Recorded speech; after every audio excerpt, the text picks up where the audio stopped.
धृतराष्ट्र ऐसा पात्र है जहां बाहर की आंख भी नहीं, अंदर की आंख भी नहीं, और इसीलिए जीवन भर वो कहीं न कहीं विवेक शून्यता और उससे उपजी संकीर्णताओं में सिमटा रह गया वो पात्र। कहीं मोह की संकीर्णता, कहीं पक्षपात की संकीर्णता, बस केवल मैं और मेरे तक सिमटी हुई सोच, उससे आगे कभी बढ़ ही नहीं पाया।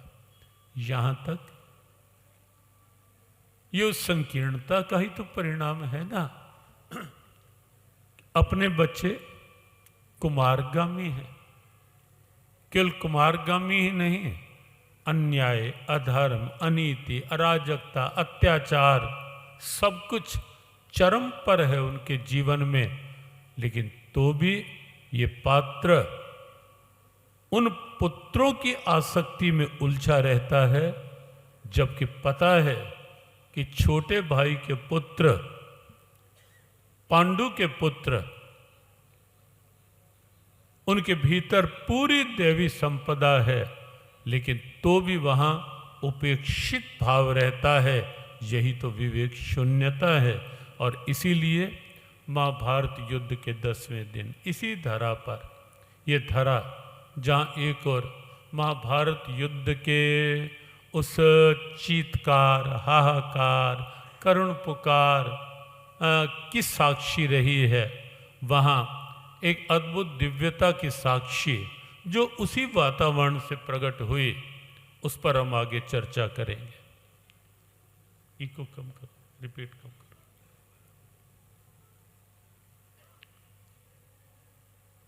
दसवां दिन हो गया युद्ध का, अधिकतर कौरव समाप्त हो गए।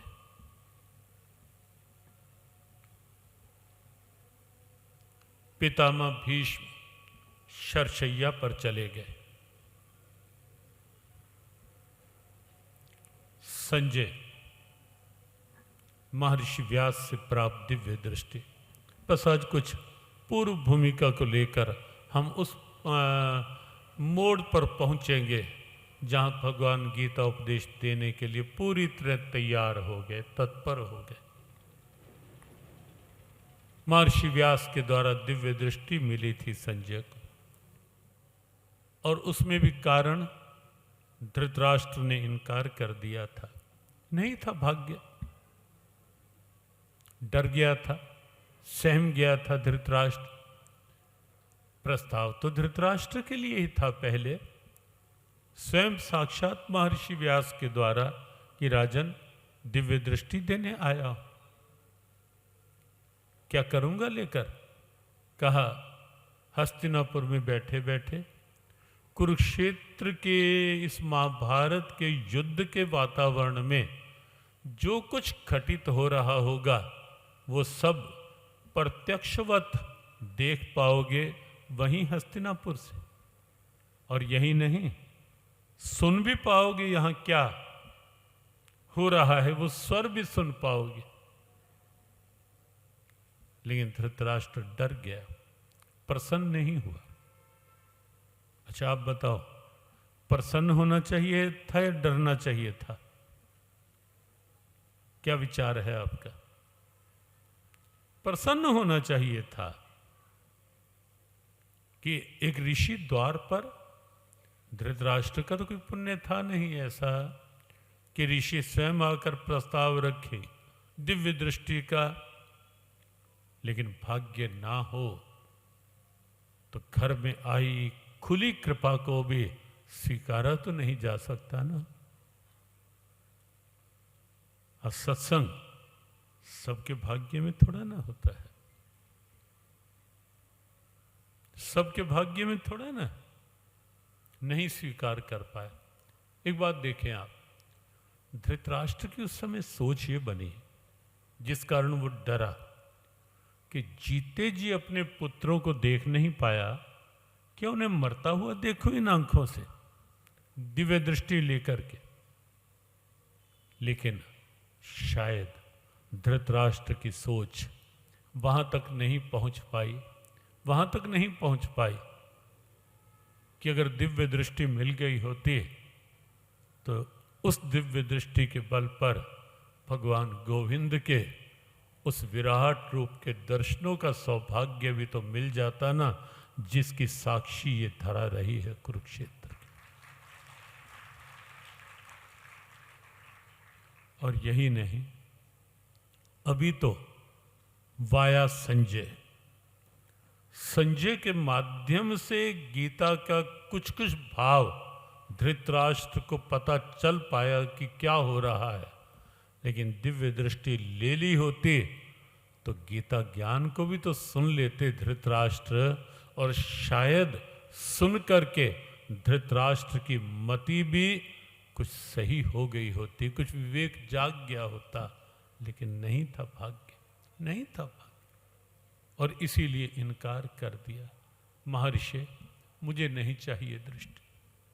और तब संजय को दिव्य दृष्टि, बस संक्षेप में बात, संजय को दिव्य दृष्टि दी गई। और युद्ध के 10वें दिन जब पितामह भीष्म शरशैया पर चले गए, संजय भागा भागा आया, आकर धृतराष्ट्र से कहा, राजन, पितामह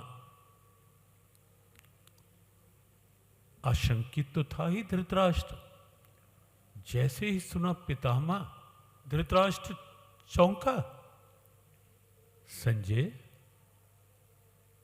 क्या पितामह मृत्यु को प्राप्त हो गए? और यदि ऐसा हो गया तो उनकी इच्छा मृत्यु के वर का क्या हुआ संजय? संजय ने कहा, नहीं राजन, मृत्यु को प्राप्त नहीं हुए। वस्तुतः बात ये थी, धृतराष्ट्र को सदैव ये आशा बनी रही है कि जब तक पितामह हमारे पक्ष में हैं, हम युद्ध में हार नहीं सकते। पितामह इच्छा मृत्यु का वर उनके साथ है और अकेले सक्षम हैं युद्ध के परिणाम को किसी भी दिशा में मोड़ने के लिए। वो अकेले सक्षम हैं और इसीलिए धृतराष्ट्र पूर्ण विश्वस्त था कि पितामह हैं तो जीतेंगे तो हम ही। कई बार ऐसा होता है, ये अहम जब हावी हो जाता है, ये मैं जब हावी हो जाती है कि मुझे कौन मार सकता है, मुझे कौन हरा सकता है, वस्तुतः ये मैं ही कहीं ना कहीं बाद में हार का कारण बनती है, वो कहीं भी किसी भी रूप में हो।